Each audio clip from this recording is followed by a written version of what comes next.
ውድ ቻናላችን ቤተሰቦች እንኳን ወደ ቻናላችን በደህና መጣችሁ። ሊቨርፑሎች የ2025-26 የውድድር ዘመን መጠናቀቁን ተከትሎ የራሳቸውን የምንጊዜ ምርጥ 100 የሊቨርፑል ተጫዋቾችን ይፋ እያደረጉ ይገኛሉ። ከ100 ጀምሮ አሁን ላይ 64ኛ ደረጃ ላይ መቀመጥም ችሏል። 64ኛ ደረጃ ላይም የቀድሞ የሊቨርፑል ግብ ጠባቂ ፔፔሪና መቀመጥም ችሏል። በቀጣይ ጥቂት ሳምንታትም መቶቹም ምርጥ ተጫዋቾች ይፋ ይደረጋሉ ተብሎ ይጠበቃል። የዛኔም እንግዲህ ጠቅለል አድርገን የምንመለከተው ይሆናል። ነገር ግን ከሊቨርፑል በተጨማሪም ዚስ ኢዝ አንፊልዶች ከጥቂት ቀናቶች በፊት የሊቨርፑል የምንጊዜው ምርጥ 25 ተጫዋቾችን ይፋ አድርጓል። በቆይታችንም እነዚህ ምርጥ 25ቶች የምንመለከት ይሆናል። እስከ መጨረሻው ደቂቃ ድረስም አብራችሁ ቆይታችሁ እንድትከታተሉት እንደዚሁም በእነዚህ ምርጥ 25ቶች ዙሪያ ያላችሁን ሀሳብ አስተያየት መሻሻል አለበት የምትሉትን ኮሜንት ሴክሽን ላይ በመጻፍ እንድታሳውቁኝ ሰብስክራይብ፣ ላይክ፣ ሼር እያደረጋችሁም የቻናሉ ቤተሰብ እንድትሆኑም በአክብሮት እጠይቃለሁ። አሁን በቀጥታ ወደ ምርጥ 25ቶቹ የምንገባ ይሆናል። አብራችሁን ቆዩ። ዚስ ኢዝ አንፊልድ ምርጥ 25 ተጫዋቾች ብሎ ካስቀመጣቸው እንግዲህ ከ25ኛው ጀምረን ወደ አንደኛው ዝቅ እያለን የምንሄድ ይሆናል። በ25ኛ ደረጃ ላይ የተቀመጠው ቴሪ ማክ ዶርመንት የተባለው ተጫዋች ነው። ይህ ተጫዋች እንግዲህ ለሊቨርፑል ከ1974 እስከ 1982 ድረስ ለ8 ዓመታት መጫወት ይችላል። በእነዚህ 8 ዓመታትም 329 ጨዋታዎችን ማድረግ ሲችል 81 ግቦችን ማስቆጠርም ይችላል። እንደዚሁም ቦብ ፔስሊ ለገነቡት በእንግሊዝም በአውሮፓ ውስጥም በጣም አስደናቂ ለነበረው ቡድንም በጣም ወሳኝ ተጫዋች መሆንም ችሎ ነበረ። በቆይታውም እንግዲህ ለሊቨርፑል 5 የሊግ ዋንጫዎችን ማሸነፍ ይችላል። በ1975 76 76 77 78 79 7980 እንደዚሁም ደግሞ 1982 ላይ ማሸነፍ ሲችሉ የኢሮፓ ካፖችን 3 ጊዜ ማንሳት ይችላል። በ1977 78 እንደዚሁም ደግሞ 81 እንደዚሁም ሊግ ካፕን 2 ጊዜ ማሸነፍ ይችላል። ዩኤፋ ካፕን 1 ጊዜ ማሸነፍ ይችላል። እንደዚሁም ደግሞ ዩኤፋ ሱፐር ካፕን 1 ጊዜ ማሸነፍም የቻለ ተጫዋች ነው የነበረውና በሊቨርፑል ታሪክ እንግዲህ በጣም አስደናቂ ከነበሩ ተጫዋቾች መካከል አንደኛው ይህ ተጫዋች ነው። ዚስ አንፊልድም ይህንን ተጫዋች 25ኛ ደረጃ ላይ ማስቀመጥም ይችላል። በ24ኛ ደረጃ ላይ በዚህ አንፊልድ የተቀመጠው ደግሞ ሮን የትስ የተባለው ተጫዋች ነው። ይህ ተጫዋች እንግዲህ 1961 ላይ ነበረ ከደንዲ ዩናይትድ በ22000 ፓውንድ ለሊቨርፑል መፈረም የቻለው። ቢል ሻንክሊም ለገነቡትም በጣም አስደናቂ ለሚባል ተሚም የኋላ ደጀንም መሆንም የቻለ ተጫዋች ነው የነበረው። በተከላካይ ስፍራ ላይ ሲጫወትም ነበረ። እንደዚሁም ደግሞ በሊቨርፑል ታሪክም በአምበልነት ብዙ ጨዋታዎችን በመምራት ከስቲቨን ጄራርድ በመቀጠል 2ኛ ደረጃ ላይ መቀመጥ ይችላል። ከ400 በላይ ጨዋታዎችን ሊቨርፑልን በአምበልነትም መምራትም የቻለ ተጫዋች ነው የነበረው። እንደዚሁም ደግሞ በሊቨርፑል ታሪክም ወሳኝ የሚባሉ ድሎችንም ማስመዝገብ ይችላል። በተለይ እንደሚታወቀው ቢል ሻንክሊ በመጡ ሰዓት ሊቨርፑል 2ኛው ዲቪዚዮን ላይ ነው የነበረው። ነገር ግን 1992 ላይ 2ኛውን ዲቪዚዮን ሻምፒዮን በመሆን ወደ ዋናው ማደግ ይችላል። በአመቱም ደግሞ 1963-64 ላይ የፈረስ ዲቪዥን ሊግ ታይትል ማሸነፍ ይችላል። ከዛ በተጨማሪም ደግሞ ከአንድ አመት በኋላ በ1965-66 ቀም ይህንን ዋንጫ ማሸነፍም የቻለ ተጫዋች ነው። እንደዚሁም ደግሞ የኤፍኤ ካፕ ዋንጫንም በ1965 ላይ ሊድስ ዩናይትድን በማሸነፍ ማሳካትም ችሏል። በተጨማሪም 1964 ላይ ሊቨርፑሎች ለመጀመሪያ ጊዜ ሙሉ ቀይ ማሊያ ሲለብሱ እንግዲህ ይህ ተጫዋች ነበረ በሞዴልነት ማገልገል የቻለው። ያንንም እንዲሆን ደግሞ ቢል ሻንክሊ ነበረ የመረጡትና በዛ ምክንያትም የሊቨርፑል የመጀመሪያው የማሊያ ያስተዋወቀ ተጫዋችም መሆንም ችሏል። 23ኛ ደረጃ ላይ ደግሞ ኢያን ሳንት ጆንስ ነው የተቀመጠው። ይህ ተጫዋች እንግዲህ 1961 ላይ ነበር በቢል ሻንክሊ አማካኝነት በሰዓቱ ውድ በሆነ ዋጋ በ37500 ፓውንድ ለሊቨርፑል መፈረም የቻለው። በሊቨርፑል ታሪክም አስደናቂ የሚባል እንቅስቃሴን ካደረጉ ተጫዋቾች መካከል አንደኛው ነው። እንደዚሁም ደግሞ ሊቨርፑሎች በቢል ሻንክሊ ስር ብዙ ስኬቶችን ሲያሳኩ የሊቨርፑልን ገናናነት ሲያሳኩ ክብሩንም ሲጨምሩለት የዚህ ተጫዋች አስተዋጽኦ ላቅ ያለ ነው የነበረው። ይህ ተጫዋች እንግዲህ በሊቨርፑል ቤት ለ10 ዓመታት መቆየት ችሏል። ከ1961 እስከ 1971 ድረስ። በእነዚህ ዓመታትም ደግሞ ከ425 በላይ ጨዋታዎችንም ማድረግም ይችላል። እንደዚሁም ደግሞ 118 ግቦችንም ማስቆጠርም ይችላል። በተለይ ደግሞ ከሮጀር ሃንት ጋር በጣም አስደናቂ የሚባል እንቅስቃሴንም ማድረግም የቻለ ተጫዋች ነው የነበረው። እንደዚሁም በመጀመሪያ ዓመቱ በ1961-62 ላይ 22 ግቦችን ማስቆጠርም የቻለ ተጫዋች ነው። እንደዚሁም ደግሞ የፈረስ ዲቪዥን ታይትልን 1963-64 ላይ እንደዚሁም ደግሞ 1965-66 ላይ ማሸነፍ ይችላል። እንደዚሁም ሊቨርፑሎች የመጀመሪያ የኤፍኤ ካፕ ዋንጫቸውን በታሪክ 1965 ላይ ሲያሳኩ ይህ ተጫዋች ነበረ 117ኛው ደቂቃ ላይ ለሊድስ ላይ ሁለተኛውን ግብ በማስቆጠር በኤክስትራ ታይም ማለት ነው ሊቨርፑልን አሸናፊ ማድረግ የቻለው። ከዛ በተጨማሪም ደግሞ 1961-62 የውድድር ዘመን ላይ በመጀመሪያ ዓመቱ የሰከንድ ዲቪዥን ታይትልን ማሸነፍም ይችላል። 22ኛ ደረጃ ላይ የተቀመጠው ደግሞ ጂሚ ካራጋር ነው። ጂሚ ካራጋር እንግዲህ በሊቨርፑል ቤት ሞስት አይኮኒክ ከሚባሉ ተጫዋቾች መካከል አንደኛው ነው። በሊቨርፑል ቤትም እንግዲህ 17 ዓመትን መቆየት ይችላል። እንደሚታወቀው ደግሞ ለሊቨርፑል ብቻ መጮት የቻለ ተጫዋች ነውና ከሊቨርፑል ውጪ ወደ የትኛውም ክለብ ሄዶ መጮት አልቻለም። እንደዚሁም ደግሞ ለአመታትም በሊቨርፑል ምክትል አምበል በመሆንም ከስቴቨን ጄራርድ ጎን በመሆንም ክለቡን መምራት ይችላል። እንደዚሁም ደግሞ በሊቨርፑል ታሪክም ከኢያን ካላጋን በመቀጠል ብዙ ጨዋታዎችን ለሊቨርፑል በማድረግ ሁለተኛ ደረጃ ላይ የተቀመጠ ተጫዋች ነው። በአጠቃላይ በቆየባቸው አመታት 737 ጨዋታዎችን ለሊቨርፑል መጫወት ይችላል። ከዛ በተጨማሪም ደግሞ በአውሮፓ ውድድሮች ላይም ብዙ በመጫወት ደግሞ አንደኛ ደረጃ ላይ የተቀመጠው በአጠቃላይ 150 ጨዋታዎችን ለሊቨርፑል በአውሮፓ ውድድሮች ላይ ማድረግ ይችላል። እንደዚሁም ደግሞ 11 ዋንጫዎችንም ለሊቨርፑል ማሳካት ይችላል። በተለይ ደግሞ ሁላችንም ትዝ የሚለን 2005 ላይ የዩኤፋ ሻምፒየንስ ሊግ ኢስታንቡል ያሳኩት ድል ነው። ከዛም በአመቱ ደግሞ በኤፍኤ ካፕ ዌስትሃምን ያሸነፉበት ጨዋታም በጣም ተጠቃሽ ነው። እንደውም በዛ ጨዋታ ላይም ጂሚ ካራጋር በራሱ ላይ ግብ ማስቆጠር ችሎ ነበር። ነገር ግን ደግሞ በጄራርድ ድንቅ ብቃት ታገዘው ያንን ዋንጫ ማሳካትም ችሏል። ከዚህ በተጨማሪም ግን 3 የሊግ ካፕ ዋንጫዎችንም ከሊቨርፑል ጋር ማሳካትም የቻለ ተጫዋች ነው። ካራጋር ከአካዳሚ ወደ ዋናው ቡድን በሚያድግበት ሰዓት እንግዲህ የፉልባክ ተጫዋች ሆኖ ነበር ያደገው። ነገር ግን ደግሞ 2004 ላይ ራፋ ቤኒቴዝ ወደ ሊቨርፑል ከመጡ በኋላ የመሀል ተከላካይ ስፍራ ተጫዋች እንዲሆን አድርጎታል። ከዛ በኋላ እንግዲህ ረዘም ላለ ጊዜ በሊቨርፑል ቤት በመሀል ተከላካይነት ሲጫወትም መቆየትም ይችላል። በዚስ ኢዝ አንፊልድ መሰረትም የሊቨርፑል የምንጊዜውም 22ኛው ምርጡ ተጫዋች ተደርጎ መቀመጥም ይችላል። በ21ኛ ደረጃ ላይ የተቀመጠው ደግሞ ሮበርቶ ፈርሚኒዮ ነው። ፈርሚኒዮ በሊቨርፑል ዘጋፊዎች ዘንድ በጣም ከሚወደዱ ተጫዋቾች መካከል ቅድሚያ ስፍራ ላይ የሚቀመጥ ተጫዋች ነው። አሁን እንኳን ክለቡን ለቆ ራሱ የሊቨርፑል ደጋፊዎች በጣም የሚናፍቁት አይነት ተጫዋች ነው።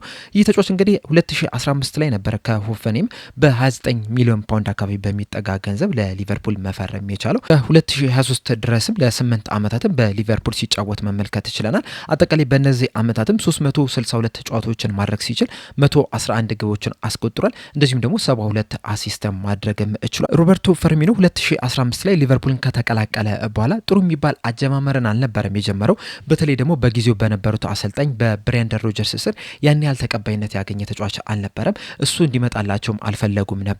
ነገር ግን ብሬንደን ሮጀርስ ተሰናብተው የርገን ክሎፕ ወደ ሊቨርፑል ከመጡ በኋላ ግን ሮበርቶ ፈርሚኖ ምርጥ ብቃቱን ማሳየት ይችላል። በተለይ በፉልስ ናይንነት እንዲጫወት ካደረጉት በኋላ ያንን ሚና እንደ አዲስ ዲፋይን ማድረግ የቻለ ተጫዋች፣ እንደዚሁም ከሞሐመድ ሳላህና ከሳዲዮ ማኔ ጋርም በመሆን በጣም አስፈሪ የሚባል የሶስትዮሽ ጥምረትንም ማስመልከትም ችለው ነበረ።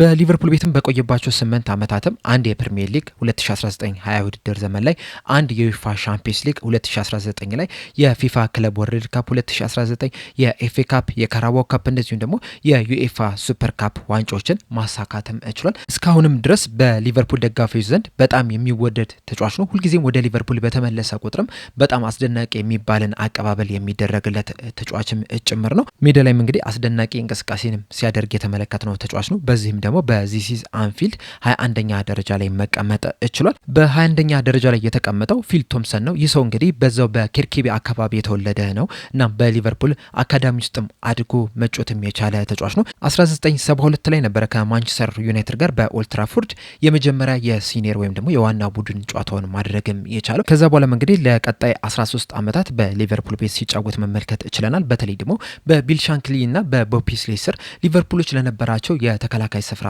ጥንካሬ የዚህ ተጫዋች ሚና በጣም ላቅ ያለ ነበረው። ከዚህ በተጨማሪም ደግሞ በአምበልነቱም በጣም ብዙ ዋንጫዎችንም ማሳካትም ይችላል። ሌጀንደሪ ከሚባሉ አምበሎች መካከልም ቀዳሚ ስፍራ ላይ የሚቀመጥም ነበረ። በአጠቃላይ እንግዲህ በቆየባቸው 13 ዓመታት 14 ሜጀር የሚባሉ ዋንጫዎችንም ማሳካት ይችላል። ከነዚህ 14 ዋንጫዎች መካከል ደግሞ 7ቱ የሊግ ዋንጫዎች ናቸው የነበሩት፣ 3ቱ ደግሞ የኤሮፓ ካፕ ዋንጫዎች ነው የነበሩት። ከሱ በተጨማሪም ደግሞ 6 የኮሚኒቲ ሺልድ ዋንጫዎችንም ማሳካትም የቻለ ተጫዋች ነው። እና በሊቨርፑል ታሪክ እንግዲህ ምርጥ ከነበሩ ተጫዋቾች መካከል 20ኛ ደረጃ ላይ መቀመጥም ችሏል። በ19ኛ ደረጃ ላይ የተቀመጠው ደግሞ ፊል ኒል የተባለው ተጫዋች ነው የነበረው። ይህ ተጫዋች እንግዲህ በሊቨርፑል ታሪክ በጣም ብዙ ዋንጫዎችን ካሳኩ ተጫዋቾች መካከል ቀዳሚ ስፍራ ላይ የሚቀመጥ ነው። በቆየባቸው 11 ዓመታት ከ1974 እስከ 1985 22 ዋንጫዎችን ማሳካት ችሏል።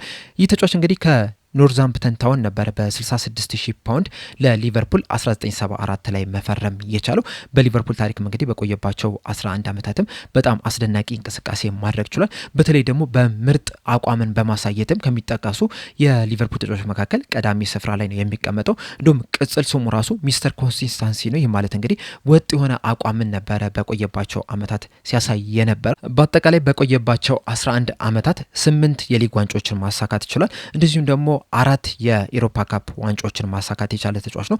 1977፣ 1978፣ 1981 እንደዚሁም ደግሞ 1984 ላይ በእነዚህ አራቱም የሻምፒዮንስ ሊግ ወይም ደግሞ በዛ ሰዓት እንግዲህ ኢሮፓ ካፕ የሚባሉ ዋንጫዎች ላይ በቋሚነት መጀመር የቻለ ተጫዋች ነው የነበረው። ከዛ በተጨማሪም ደግሞ አራት በተከታታይ አመት የሊግ ካፕ ዋንጫዎችን ከ1981 እስከ 1984 ድረስ ማሳካት ችሏል። እንደዚሁም ደግሞ የዩኤፋ ካፕ እንደዚሁም ሱፐር ካፕ ዋንጫዎችንም አንዳንድ ጊዜ ማሳካትም የቻለ ተጫዋች ነው።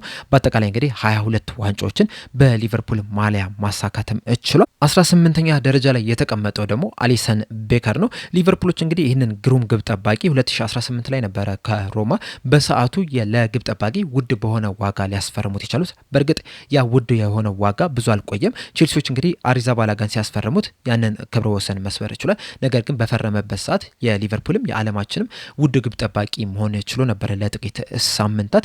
ከዛ በኋላ ግን ሊቨርፑልን ከተቀላቀለ በኋላ ሊቨርፑልን ሙሉ ለሙሉ መቀየር የቻለ ግብ ጠባቂ ነው። እንደሚታወቀው እንግዲህ 2017-18 የውድድር ዘመን ላይ ሊቨርፑሎች በሻምፒዮንስ ሊግ ከሪያል ማድሪድ ጋር ተገናኝተው ነበረ። ነገር ግን ደግሞ በረኛው በሰራቸው ስህተቶች ምክንያት ሊቨርፑሎች ያንን ዋንጫ ማሳካት ሳይችሉ ቀርቷል። ከዛ በኋላ ነው ግብ ጠባቂውን ማጠናከር አለብን በሚል ከሮማ አሊሰን ቤከርን ሊያስፈርሙት የቻሉት። ከዛ በኋላ እንግዲህ ፈረንጆች እንደሚሉት ዘረስት ኢዝ ሂስትሪ ማለት እንችላለን። ምክንያቱም ሊቨርፑሎች አሊሰን ቤከርን ካስፈረሙ በኋላ በመጀመሪያ አመቱ የሻምፒዮንስ ሊግ ዋንጫን 2018-19 የውድድር ዘመን ላይ ማሳካት ችሏል። በቀጣይ አመት ደግሞ በፕሪሚየር ሊጉ የዋንጫ ባለቤት መሆን ችሏል። በአጠቃላይ እንግዲህ አሊሰን ቤከር በሊቨርፑል ቤት በነበረባቸው ቆይታዎች 2 የፕሪሚየር ሊግ እንደዚሁም 1 የሻምፒዮንስ ሊግ፣ የኤፍኤ ካፕ፣ የክለቦች ዓለም ዋንጫ፣ የዩኤፋ ሱፐር ካፕ እንደዚሁም ሌሎቹንም ዋንጫ ሲያሳካ መመልከትም እችለናል። በሊቨርፑል ታሪክም ከታዩ ምርጥ ግብ ጠባቂዎች መካከልም አንደኛው አሊሰን ቤከር ነው። በእርግጠኝነት ደግሞ በቅርብ ጊዜያቶች ከታዩ ግብ ጠባቂዎች መካከል ቀዳሚ ስፍራ ላይ የምናስቀምጠው ነው።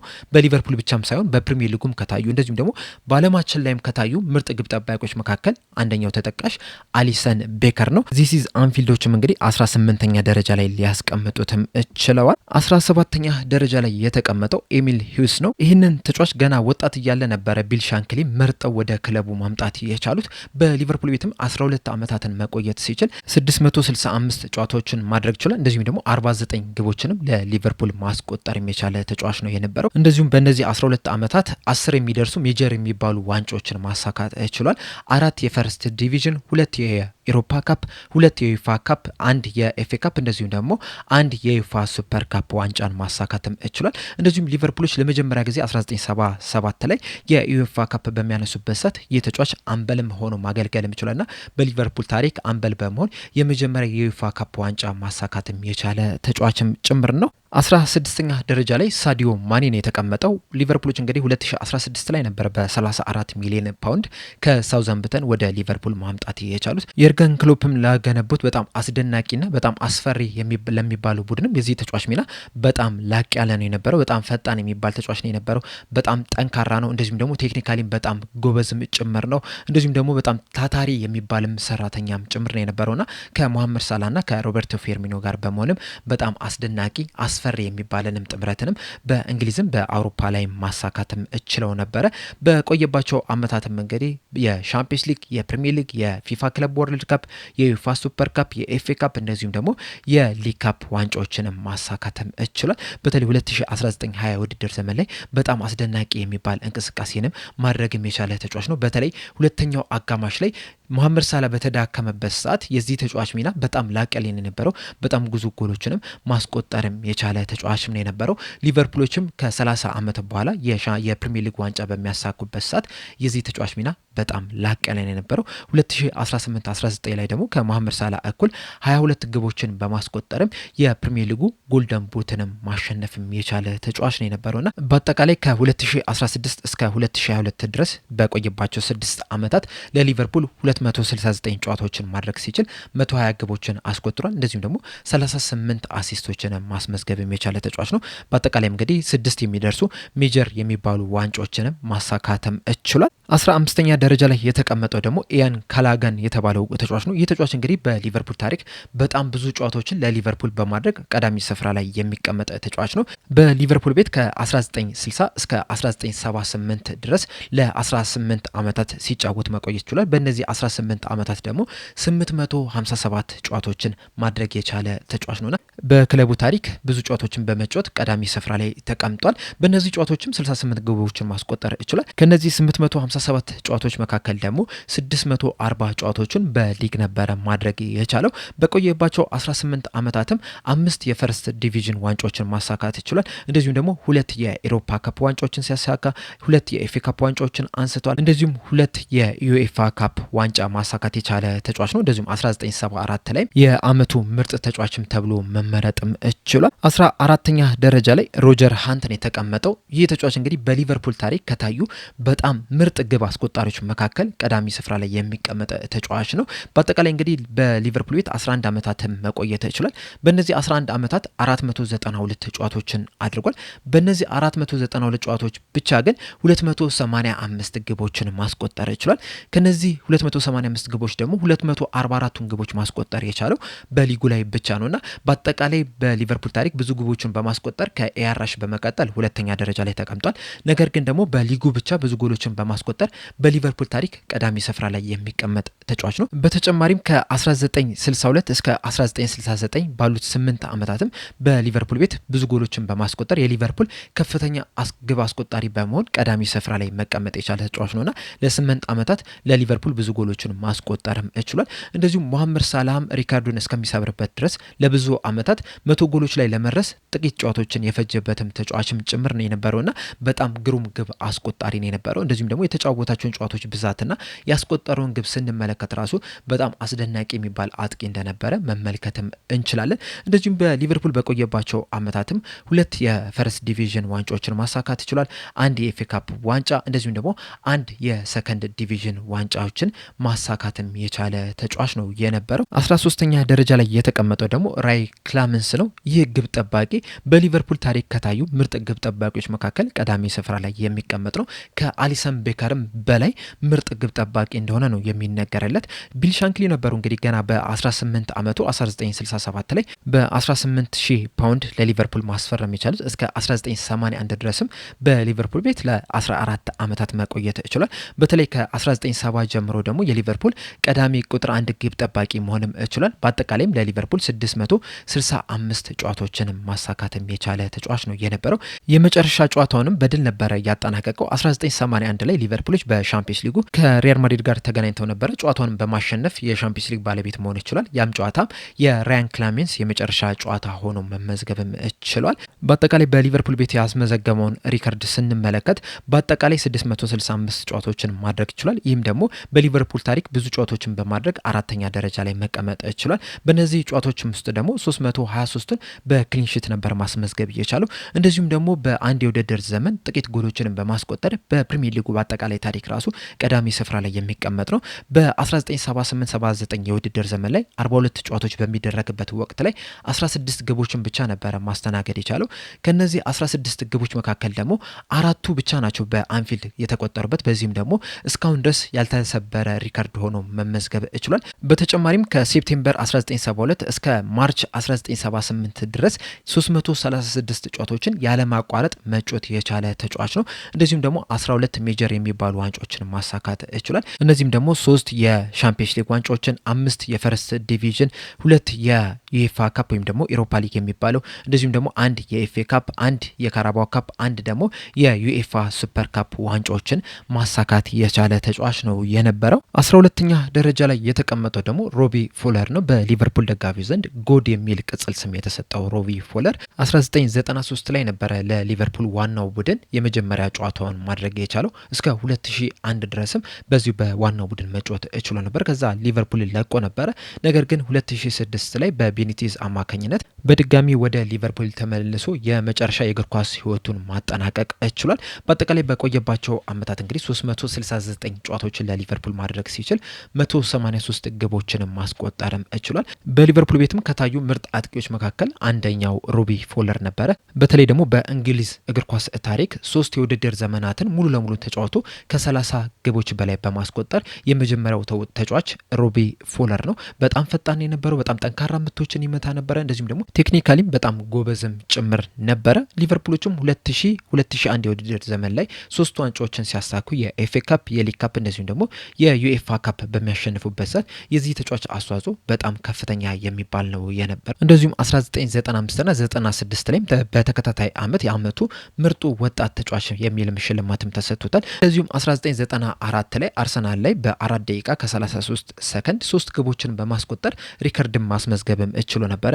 እንደዚሁም 1993 ላይ የመጀመሪያ ጨዋታ ላይ በሊግ ካፕ ፉልሃም ላይ 5 ግቦችን ማስቆጠርም ችሏል። በሊቨርፑል ታሪክም በጣም ከሚወደዱ ተጫዋቾች መካከልም አንደኛው ሮቢ ፎለር ነው። በዚስ አንፊልድም በሊቨርፑል ታሪክ 12ኛው ምርጡ ተጫዋችም ተብሎ መቀመጥም ችሏል።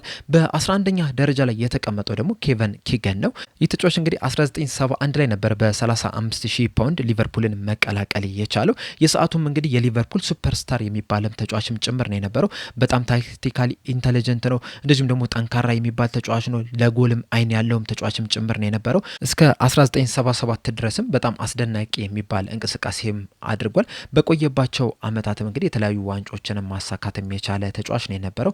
በአጠቃላይ 6 ሜጀር የሚባሉ ዋንጫዎችን ማንሳት ይችላል። ከነዚህ በተጨማሪም ደግሞ 3 የኮሚኒቲ ሺልድ ወይም ደግሞ የቻሪቲ ሺልድ ዋንጫዎችንም ማሳካትም ችሏል። እንደዚሁም በሊቨርፑል ታሪክ 7 ቁጥር ለየት ያለ ትርጉም የሚሰጣት የማሊያ ቁጥር ነች። ይህንን ትርጉም እንዲሰጥ ያደረገው ደግሞ ኬቨን ኪገን ነበረ። ኬቨን ኪገን እንግዲህ በሊቨርፑል ቤት ውስጥ 7 ቁጥርን ነበር የሚለብሰውና ከሱ በኋላ እንግዲህ ይህ ቁጥር ትልቅ ትርጉም እንዲሰጠው አድርጎታልና ኬቨን ኪገንም በሊቨርፑል ታሪክ ከታዩ ምርጥ ተጫዋቾች መካከል 11ኛ ደረጃ ላይ ዚስ አንፊልድ መቀመጥ ችሏል። በ10ኛ ደረጃ ላይ የተቀመጠው ደግሞ ሉዊስ ሱዋሬዝ ነው።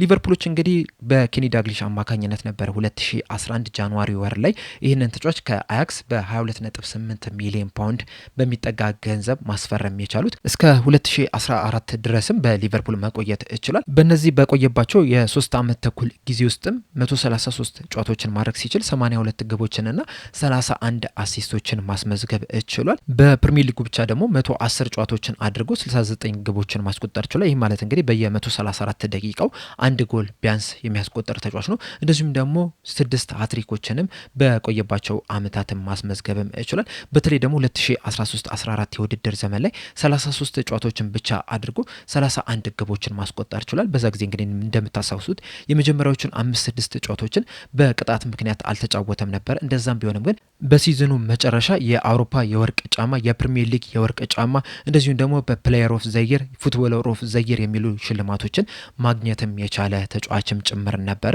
በእርግጥ በሊቨርፑል ቤት ብዙ ስኬቶችን አላሳካም። እንደ ቡድን አንድ የሊግ ካፕ ዋንጫ ብቻ ነው ያሳካው።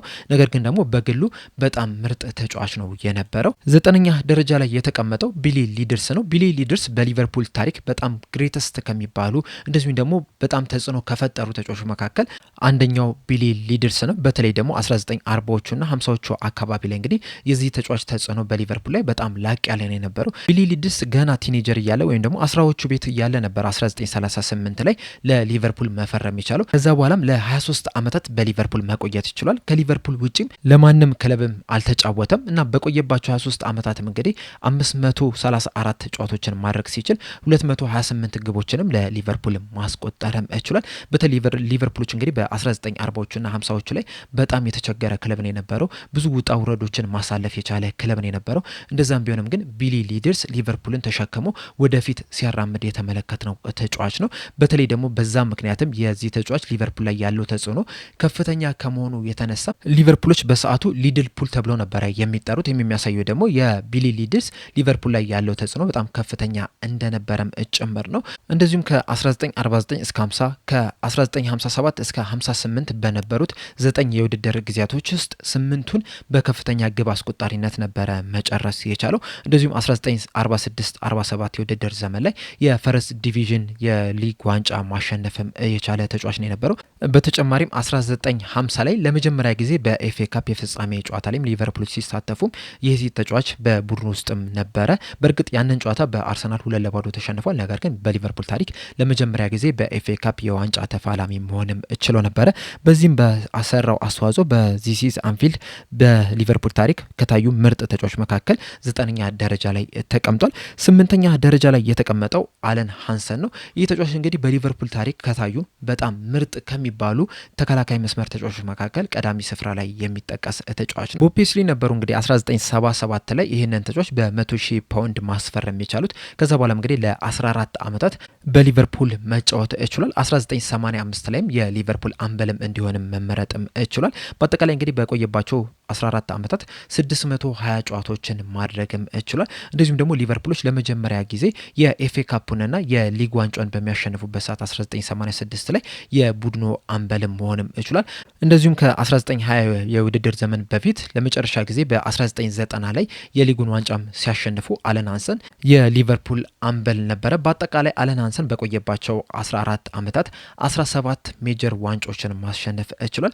8 የሊግ ዋንጫዎችን፣ 3 የኢሮፓ ካፕ፣ 2 የኤፍኤ ካፕ፣ 4 የሊግ ካፕ እንደዚሁም ደግሞ 1 የዩኤፋ ሱፐር ካፕ ዋንጫን ማሸነፍ የቻለ ተጫዋች ነው የነበረው። 7ኛ ደረጃ ላይ የተቀመጠው ሌላኛው ተከላካይ ቨርጅል ቫንዳይክ ነው። ሊቨርፑሎች ይህንን ተጫዋች በጃንዋሪ ዝውውር መስኮት 2018 ላይ ነበረ ከሳውዛምፕተን በሰዓቱ ሪከርድ በነበረ 75 ሚሊዮን ፓውንድ ሂሳብ ማስፈረም የቻሉት። በአጠቃላይም ከ270 በላይ ጨዋታዎችንም ለሊቨርፑል ማድረግ ሲችል 24 ግቦችንም ማስቆጠርም ችሏል። ሊቨርፑሎች ቨርጅል ቫንዳይክን ካስፈረሙ በኋላ የተለያዩ ዋንጫዎችን ማሳካት ይችላል። የቨርጅል ቫንዳይክ መፈረምም በተለይ የተከላካይ መስመሩን በጣም ጠንካራ እንዲሆን ሊቨርፑሎችም በሙሉ መተማመን ወደፊት እንዲሄዱ ማጥቃቱ ላይ እንዲያተኩሩም አድርጓቸዋልና የቨርጅል ቫንዳይክ መፈረም የሊቨርፑልን ታሪክ ሙሉ ለሙሉ መቀየር የቻለ አጋጣሚ መሆን ችሏል። እንደምታስታውሱት እንግዲህ 2017 የክረምት የዝውውር መስኮት ላይ ይህንን ተጫዋች ለማስፈረም ፈልገው ነበረ።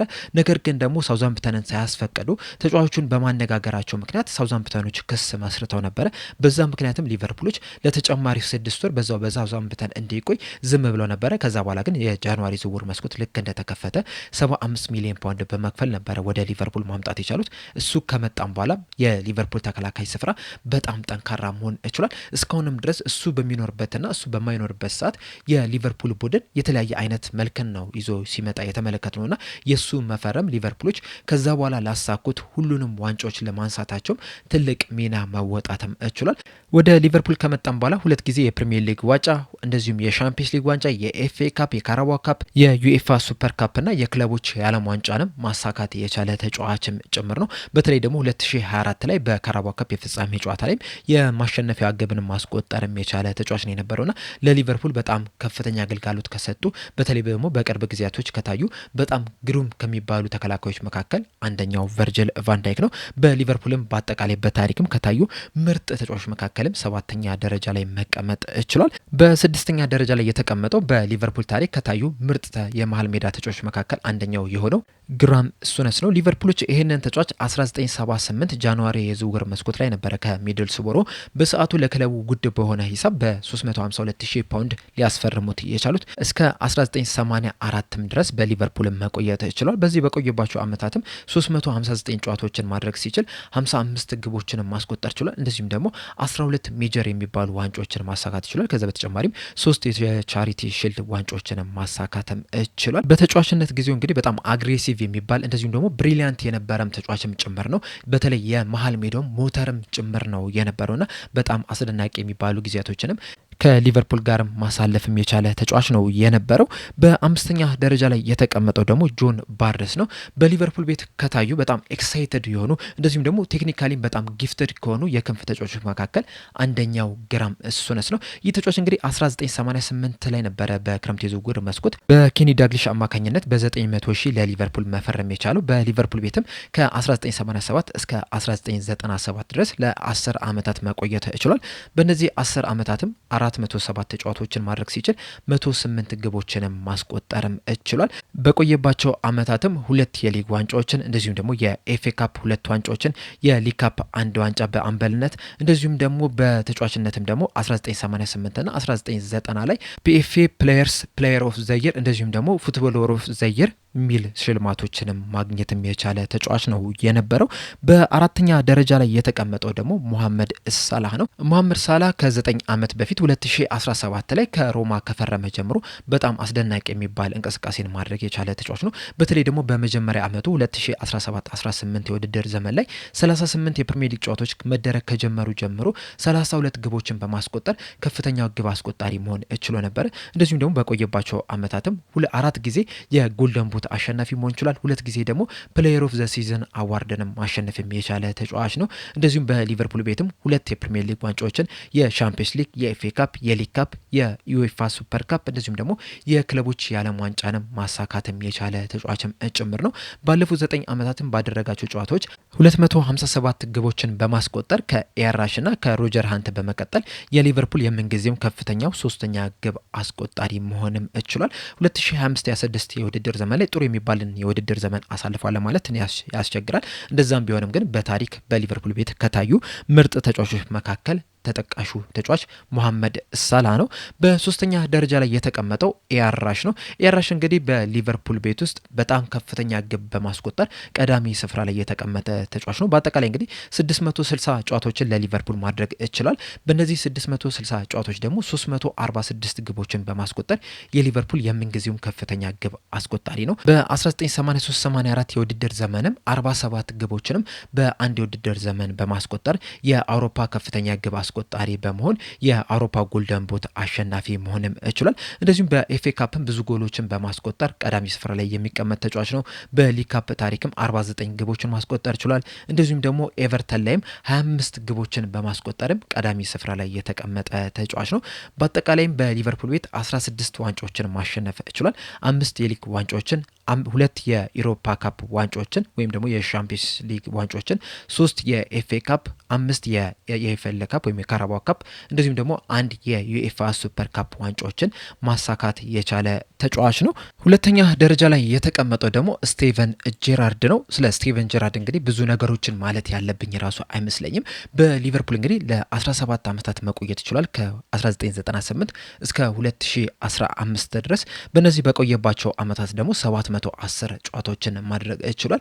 በሊቨርፑል ታሪክም እንደዚሁም ደግሞ በእንግሊዝም ታሪክ በዓለማችንም ታሪክ ከታዩ በጣም ምርጥ የመሃል ሜዳ ተጫዋቾች እንደዚሁም ደግሞ በጣም ምርጥ የሚባሉ አምበሎች መካከል ተጠቃሽ ተጫዋች ነው ስቴቨን ጄራርድ። በሊቨርፑል ቆይቶ እንግዲህ የፕሪሚየር ሊግ ዋንጫ ባያሳካም የሻምፒየንስ ሊግ፣ የኤፍኤ ካፕ፣ የሊግ ካፕ እንደዚሁም ደግሞ የዩኤፋ ካፕ ዋንጫዎችን ማሳካት የቻለ ተጫዋች ነው። እስካሁን ድረስም እንግዲህ በአምበልነቱም በመሃል ሜዳ ተጫዋችነቱም ወደር የማይገኝለትም ተጫዋችም ጭምር ነው። በሊቨርፑል ታሪክም ከታዩ ምርጥ አምበሎች ምርጥ ተጫዋቾች መካከልም ቀዳሚ ስፍራ ላይ ከሚጠቀሱ ተጫዋቾች መካከል አንደኛው ስቴቨን ጄራርድ ነው። ከዚህ በላይ እንግዲህ ብዙ ነገሮችን ማለት ይቻላል በስቴቨን ጄራርድ እንደዚሁም ደግሞ ብዙ ነገሮችን ማለት ይቻላል በሰራቸው ስራዎች ዙሪያ። ነገር ግን ደግሞ ሰዓቶች የሚበቀኑ ነገር አይደለም። በተለይ ደግሞ 2005 ላይ ሊቨርፑሎች የሻምፒየንስ ሊግ ዋንጫን ሲያሳኩ የነበረውን የስቴቨን ጄራርድ ሚና እናውራ ካለን ራሱ በጣም ብዙ ሰዓቶች ናቸው የሚያስፈልጉን። እሱ ብቻም አይደለም 2006 ላይ ሊቨርፑሎች የኤፍኤ ካፕ ዋንጫን ሲያሳኩ ራሱ የስቴቨን ጄራርድ ሚና በጣም ላቅ ያለ የነበረው። እንዲሁም እስካሁን ድረስም ያ የፍጻሜ ጨዋታ ዘ ጄራርድ ፋይናል ተብሎ ነው በቅጽል ስም የሚጠራውና ስቴቨን ጄራርድ ምን ያህል ከፍተኛ አስተዋጽኦ እንደነበረው በደንብ የሚያሳይ ነው። እንደዚሁም 2005 ላይም በባላንዶር 3ኛ ደረጃን ይዞ ማጠናቀቅ የቻለ ተጫዋች ነው የነበረው። እንዲሁም ባላንዶሩ ራሱ የሚገባው አይነት ተጫዋች ነው የነበረው። ስለ ስቴቨን ጄራርድ ብዙ ነገሮችን ለማወቅ ብዙ ነገሮችን ለመስማት ከፈለጋችሁ ዝም ብላችሁ ዩቲዩብ ላይ ገብታችሁ ብቻ ስለ ስቴቨን ጄራርድ የተነገሩትን ንግግሮች ቼክ ማድረግ ነው። በጣም ብዙ ታዋቂ የሚባሉ በእግር ኳሱ ዓለም ትልቅ ተጽዕኖ የሚፈጥሩ ከነ ጆዜ ሞሪኖ እንደዚሁም አርሰን ቬንገር እንደዚሁም ሌሎችም አሰልጣኞችም ጭምር ተጫዋቾችም ጭምር የሰጡትን አስተያየት በደንብ መመልከት ትችላላችሁና በጣም አስደናቂ ተጫዋች ነው የነበረው። በሊቨርፑል ታሪክም ከታዩ ምርጥ ተጫዋቾች መካከልም ቀዳሚ ስፍራ ላይ የሚቀመጥም ተጫዋች ነው። አንደኛ ደረጃ ላይ የተቀመጠው ደግሞ ሰር ኬኒ ዳግሊሽ። የኪንግ ኬኒ ዳግሊሽ ለየት የሚያደርገው በተጫዋችነት ብቻ አይደለም በሊቨርፑል ታሪክ ከፍተኛ ተጽዕኖ መፍጠር የቻለው በአሰልጣኝነት የተለያዩ ዋንጫዎችንም ማሳካት ችሏል። በሊቨርፑል ቤት 1977 ላይ ነበረ ቦብ ፔስሊ ኬቨን ኪገንን ለመተካት ከሴልቲክ በሰዓቱ በብሪቲሽ ሪከርድ በሆነ ሂሳብ 440,000 ፓውንድን ከፍለው ወደ ሊቨርፑል ማምጣት የቻሉት። ከዛ በኋላ እንግዲህ ዘረስቲስ ሂስትሪ ማለት እንችላለን። ምክንያቱም በሊቨርፑል ታሪክ በጣም አስደናቂ የሚባል አስተዋጽኦን ማድረግ የቻሉ እንደዚሁም ደግሞ ከኤአራሽ ጋር ራሱ በጣም አስደናቂ የሚባል ጥምረትንም መፍጠርም እችለው ነበረ። በአጠቃላይ 172 ግቦችንም ለሊቨርፑል ማስቆጠር ችሏል በ515 ጨዋታዎች። እንደዚሁም በእነዚህ ጨዋታዎችም እንግዲህ የተለያዩ ስኬቶችንም ማሳካተም ችሏል። በተለይ ደግሞ የሊግ ዋንጫዎችን 6 ጊዜ ማንሳት ይችላል። የኢሮፓ ካፕ ዋንጫዎችን 3 ጊዜ፣ የኤፍኤ ካፕ 1 ጊዜ፣ የካራባኦ ካፕ 4 ጊዜ ዋንጫዎችን ማሳካት ይችላል። እንደዚሁም ደግሞ እንደ አሰልጣኝም ደግሞ 3 ጊዜ የሊግ ዋንጫዎችን፣ 2 ጊዜ የኤፍኤ ካፕ እንደዚሁም ደግሞ 1 ጊዜ የካራባኦ ካፕ ዋንጫን ማሳካት የቻለ ተጫዋች ነው የነበረውና በሊቨርፑል ታሪክ እንግዲህ በዋንጫዎች የተንበሸበሸ ተጫዋች ነው የነበረው። ዋንጫዎችንም ማምጣትም የቻለም አሰልጣኝም ነው የነበረው። እንደዚሁም ደግሞ 2019-20 የውድድር ዘመን ላይ ሊቨርፑሎች ከ30 ዓመት በኋላ የፕሪሚየር ሊግ ዋንጫ ከማንሳታቸው በፊት ለመጨረሻ ጊዜ የፕሪሚየር ሊጉን ዋንጫ 1889 የውድድር ዘመን ላይ ማንሳትም እችሎ ነበረ። በዛ ሰዓት ላይ እንግዲህ የሂልስቦሮ አደጋም አጋጥሞ ነበርና ያ የሂልስቦሮ አደጋ እንግዲህ ከፍተኛ ጫናም ፈጥሮበት ነበር። በዛ ምክንያትም ነው እንግዲህ ሊቨርፑልን መልቀቅ የቻለው እና እስከዛ ድረስ እንግዲህ ሊቨርፑሎች ስኬታማ ነበሩ። በተጫዋችነቱም በአሰልጣኝነቱም ኬኒ ዳግሊሽ ለሊቨርፑል ከፍተኛ አስተዋጽኦ ማድረግ ችሏል። በዚህም አማካኝነት በዚስ ኢዝ አንፊልድ በሊቨርፑል ታሪክ ከታዩ ምርጥ ተጫዋቾች መካከል አንደኛ ደረጃ ላይ ሊቀመጥ ችሏል። በአጠቃላይ እንግዲህ 25ቱም ተጫዋቾች እነዚህን ይመስሉ ነበረ። በእነዚህ ተጫዋቾች ላይ እንግዲህ ያላችሁን ሀሳብ አስተያየት፣ እንደዚሁም ደግሞ ማን ነው አንደኛ ደረጃ ላይ መቀመጥ ያለበት መሻሻል አለበት የምትሉት እንዳለ ኮሜንት ሴክሽን ላይ በመጻፍ አሳውቁኝ። ለአሁን ግን እኔ እዚህ ላይ አበቃው። እስከ መጨረሻው ደቂቃ ድረስ ስለተከታተላችሁኝ ከልብ አመሰግናለሁ። በቀጣይ በሌላ እስከምንገናኝ ድረስ ግን ሰብስክራይብ፣ ላይክ፣ ሼር ማድረግ እንዳትረሱ። ቸር ያቆየን።